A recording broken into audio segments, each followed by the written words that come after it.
남을 속여 수천만 원을 챙겨 달아나던 보이스피싱 조직원이 눈치 빠른 택시기사의 기지에 속아 경찰에 붙잡혔습니다. 인구 늘리겠다고 한때 강제 전입 등 무리수를 두던 지자체들이 교육에서 해법을 찾고 있습니다. 민선 8기 공약을 확정한 괴산군과 옥천군이 일제히 인구 정책으로 교육 투자를 꼽았습니다. 학생 인구 감소로 대학문이 상대적으로 넓어지자 지방대 재학생들의 중도 이탈도 늘고 있습니다. 지역 대학들의 한숨이 하나 더 늘었습니다.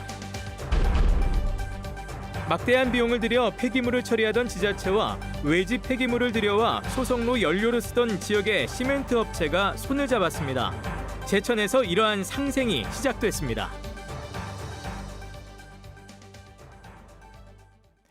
네, 시청자 여러분 안녕하십니까? 계속해서 MBC 뉴스데스크 충북입니다. 사기에 속은 60대에게 수천만 원 현금 따발을 받아 택시를 타고 달아나던 보이스피싱 조직원이 눈치 빠른 택시기사의 기지로 경찰에 붙잡혔습니다.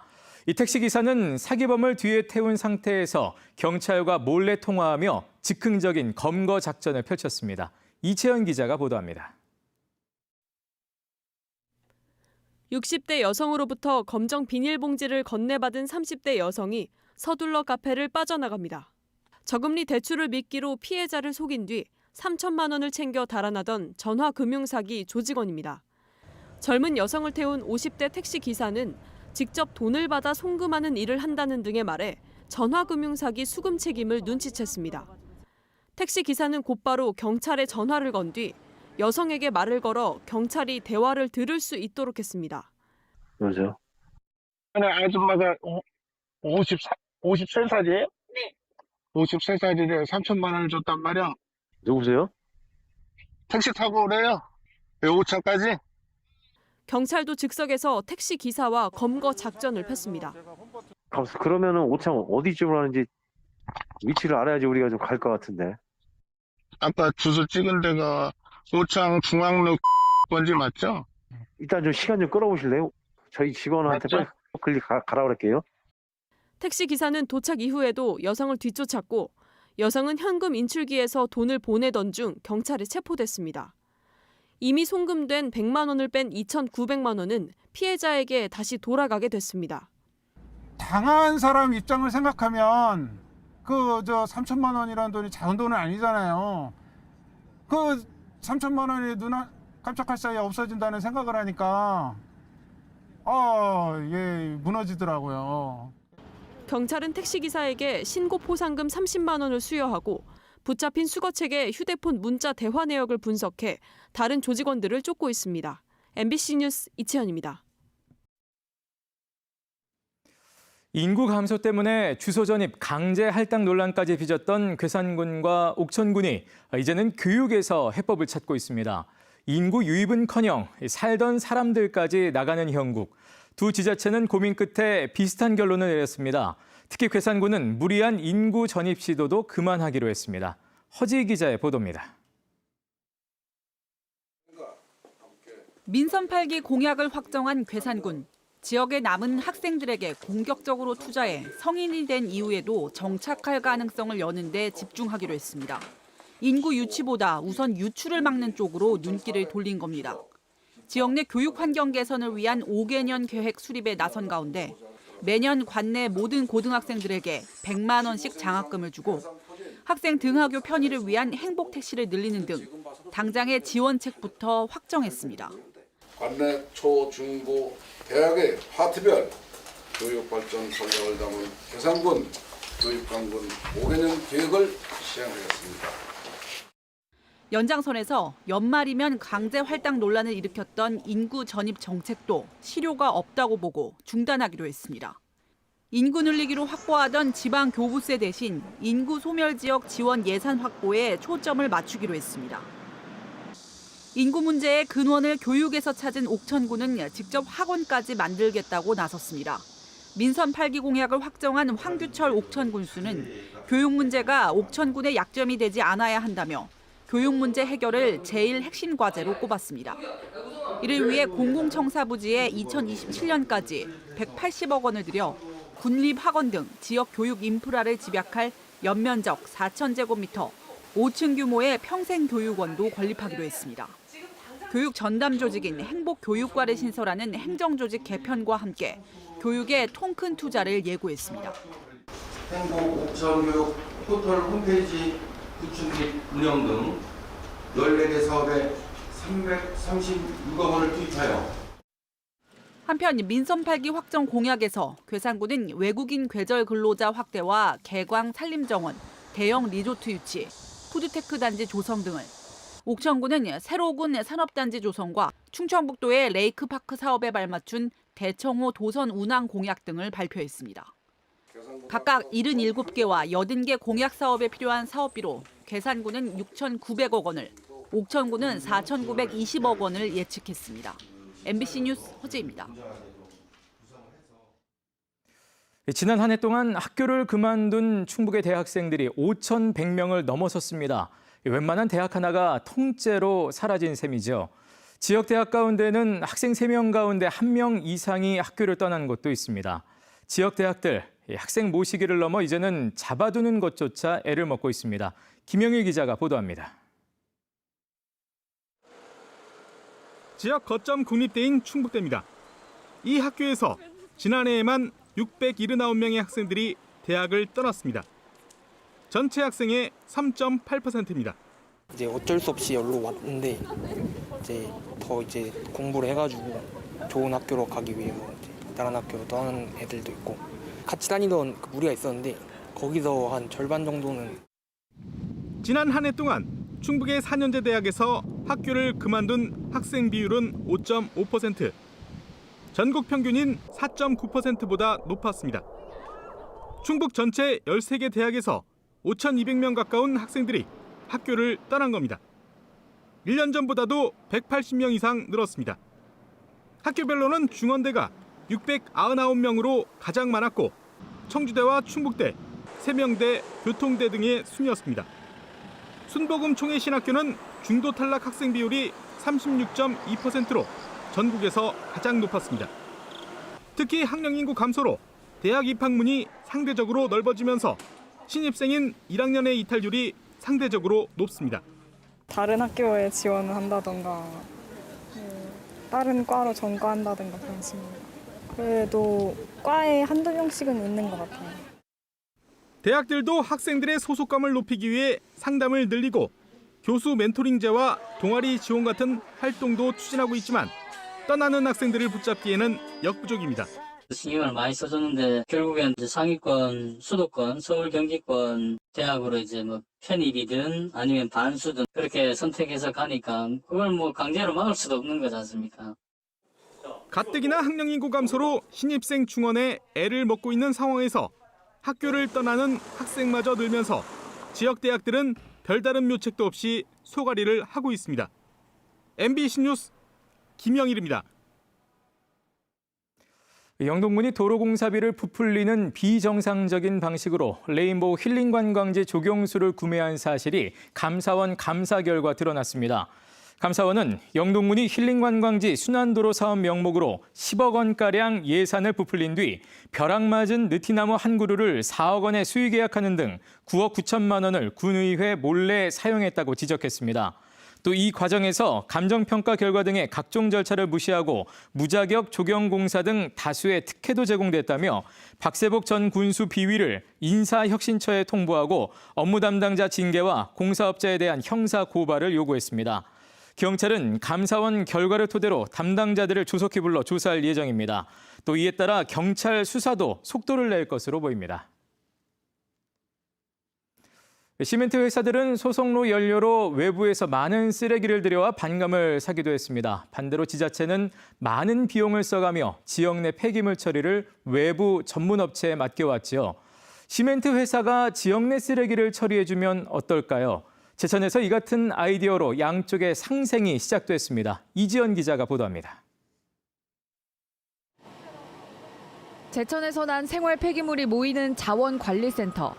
재활용할 수 있는 쓰레기부터 태우거나 묻어야 하는 폐기물을 분류합니다.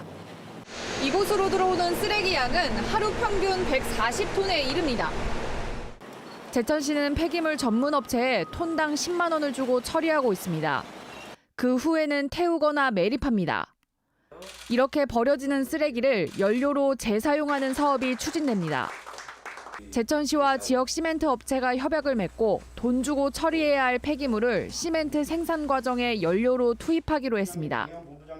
석회석을 가열해 굽는 과정, 즉 소속로를 돌릴 때 어차피 다른 지역 폐기물을 들여오고 있었는데 이걸 지역 폐기물로 대체하는 겁니다. 50mm 이하로 파쇄를 한 다음에 그래서 공정에 투입하고 있습니다. 제천시에서 발생되는 폐목재를 저희가 처리함으로써 시와의 상생 발전을 위해 이 협약으로 폐목재와 비닐 등 시멘트 회사에 공급될 폐기물 양은 연간 3,300톤. 제천시는 해마다 위탁 처리 비용 3억 원 정도를 아낄 수 있고 시멘트 회사는 지역 사회와의 작은 상생을 실천할 수 있게 됐습니다. 대상 폐기물을 그러니까 특정을 했고 그거에 대해서 샘플 테스트라든가 이런 걸 통해서 운반 업체하고 계약이 이루어지게 되면 바로 시행되게 됩니다. 충북에서 발생하는 생활 폐기물 가운데 재활용되는 건 20% 남짓. 무작정 태우고 묻기 전에 한 번 더 활용하려는 고민이 영역을 넓히고 있습니다. MBC 뉴스 이지연입니다. 폐기물 관리법과 대기환경보존법 등 환경 관련 법규를 지키지 않은 충북도 내 사업장들이 잇따라 적발됐습니다. 충청북도 민생사법경찰팀은 폐플라스틱 75톤을 무단 야적한 음성의 모 업체와 미신고 분뇨 처리 시설을 운영한 증평의 모 업체, 또 준공검사 없이 분뇨 배출 시설을 운영한 음성의 개사육장 등 3곳의 업주를 입건해 검찰에 송치할 예정입니다. 또 폐수 배출 시설 운영 일지를 거짓 작성한 제천 모 도축장과 대기 배출 시설 변경 신고를 하지 않은 충주 철강업체 등 3곳에 대해서는 관할 지자체 과태료 부과와 행정 처분을 의뢰했습니다.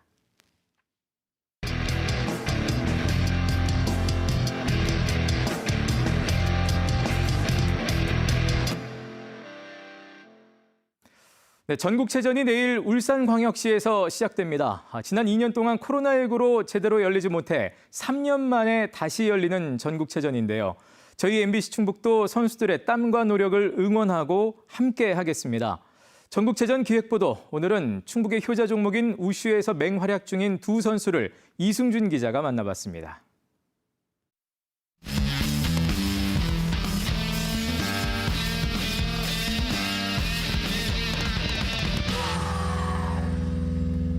우슈는 크게 두 종목으로 나뉩니다. 자유대련으로 승부를 겨루는 산타와 각종 동작을 몸과 병기로 표현하는 투로. 충북 최고에 다니는 고영우와 김지광은 투로에서 주목받는 신예입니다. 지난해 전국체전 고등부 은메달을 차지했던 김지광은 부상으로 힘든 시기를 겪었지만 올해 열린 종별 선수권과 대표 선발전에서 1위를 차지하며 부활을 알렸습니다. 너무 떨려가지고요. 평소에 하던 것보다 기량이 안 나오고 계속 실수해가지고 지금 많이 후회하고 열심히 하고 있습니다. 긴장보다는 약간 좀 설레는 감정이 더 많고요. 전국체전에 처음 나가는 고영우는 준비된 예비 스타입니다. 회장배에 이어 종별 선수권까지 나가는 대회마다 금메달을 차지하며 최우수 선수상을 받았고 최근 청소년 대표로 선발돼 오는 12월 국가대표 데뷔도 앞두고 있습니다. 혼자 하는 거여가지고 좀 더 힘든데 이제 그 동작을 더 구체적으로 할 수 있고 해서 좋은 것 같아요. 힘들긴 한데 재밌고 좋아서 계속하고 있습니다. 탄탄했던 충북 우슈는 신선한 인재까지 수혈받으며 체전 기대감을 높이고 있습니다. 고등부 선수들이 전에 비해서 기량이 많이 좋아져서 고등부에서 지금 저희가 4명 출전 중에 지금 3명 금메달을 보고 있고요. 또 일반부 선수들은 국가대표 선수들이 현 국가대표 선수들이 3명이 있어서 저희가 이번에 전국체전에서도 1,500점을 따는 데에는 아무런 문제가 없다고 생각을 합니다. 공교롭게도 두 선수 모두 제주도 출신. 체육고등학교에 진학하며 충북과 인연을 맺었고 이제 울산에서 충북의 기대주로 활약을 앞두고 있습니다. MBC 뉴스 이승준입니다. MBC 충북의 첫 시사 예능 프로그램인 청년 면접이 오늘 방영됩니다. 지역 청년들이 면접관으로 그리고 충북 단체장이 지원자로 나서는 청년 면접은 팩트체크와 밸런스 게임, 소수 의견 등의 코너를 통해 김영한 충북도지사와 윤건영 교육감의 공약과 정책을 검증하는 내용을 담았습니다. 이 프로그램은 잠시 뒤 오늘 저녁 9시 MBC에서 방영되며 유튜브 MBC 충북 뉴스 채널에서도 실시간으로 시청할 수 있습니다. 국정감사에 나선 동남사군 박덕흠 국회의원이 올해 충북에 지원된 해양수산부 예산이 전체의 0.3%인 183억 원에 불과하다며 지원 확대를 요구했습니다. 박덕흠 의원은 오늘 해양수산부 대상 질의에서 단순히 바다가 없다는 이유만으로 해수부 사업에서 소외된다는 것은 지역 균형 발전 측면에서 문제가 있다고 지적하며 내수면 어업의 활성화 지원을 주문했습니다. 이에 조승환 해양수산부 장관은 내수면 자원인 5대강 내륙 어촌 사업 확대에 적극 노력하겠다고 답했습니다. 충청북도와 고용노동부가 주최하는 취업박람회가 오늘 16일까지 열 하루 동안의 일정으로 개막됐습니다. 온 오프라인에서 동시에 진행되는 이번 박람회 첫날, 청주에서는 CJ제일제당과 네페스 등 61개 기업이 참여하는 현장 면접이 진행돼 구직자와 구인 기업이 직접 연결됐습니다. 둘째 날인 내일부터 오는 16일까지는 140개 기업체가 참여하는 온라인 채용관에서 박람회가 계속됩니다. 총 201곳의 참여 기업들은 이번 박람회를 통해 모두 1,452명을 채용할 계획입니다. 한국전쟁 당시 미군의 오폭이 있었던 옥천 노루 목재에 민간인 희생자를 위로하는 위령비가 세워졌습니다. 황규철 옥천군수와 옥천군 청산면민협의회는 미군의 오폭이 있었던 청산면 예곡리 노루 목재에 사망자 8명 등 20명의 희생자 이름을 새긴 3m 크기의 위령비를 제막했습니다. 옥천군 청산면 노루목재는 한국전쟁 초기인 1950년 10월 5일 미군이 청산면 주민들의 피난 행렬을 북한군으로 오인하고 폭격해 다수의 민간인 희생이 발생한 곳입니다. 충북소방이 코로나19 등 감염병 대량 확산에 대비해 음압구급차 3대를 추가 도입합니다. 충북소방본부는 현재 청주와 충주 등 도내 5개 소방서에 1대씩 있는 음압구급차를 내년에는 옥천과 진천, 증평 소방서에도 새로 배치하기로 했습니다. 또 나머지 4곳 소방서에도 오는 2025년까지 음압구급차를 도입할 계획입니다. 음압구급차는 내부 공기를 음압 필터로 정화해 배출하는 설비를 갖춰 감염원 확산을 막을 수 있습니다.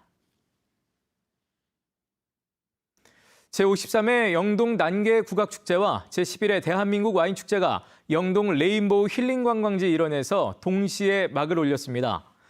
코로나19로 3년 만에 열리는 이번 축제는 첫날 난개국악단의 종묘 제례악 등 연주회와 한국 와인대상 시상식 등을 시작으로 오는 9일까지 전국 풍물경연과 군민 어울림 한마당 등 국악과 와인을 소재로 다양한 공연과 전시, 또 체험 행사가 이어집니다. 특히 3,000원 와인잔을 구입하면 34개 와이너리 농가에서 만든 와인을 맛볼 수 있습니다. 제16회 세종대왕과 초정약수축제가 내일부터 한글날까지 사흘 동안 청주시 내수읍 초정행궁 일원에서 열립니다. 재작년 초정행궁 복원응 공사를 마치고 처음 대면으로 열리는 이번 축제에서는 세종대왕의 어가행사 도착 행사를 비롯해 초정약수와 조선시대 풍습을 체험할 수 있는 프로그램이 진행됩니다. 네, 뉴스데스크 충북이었습니다. 고맙습니다.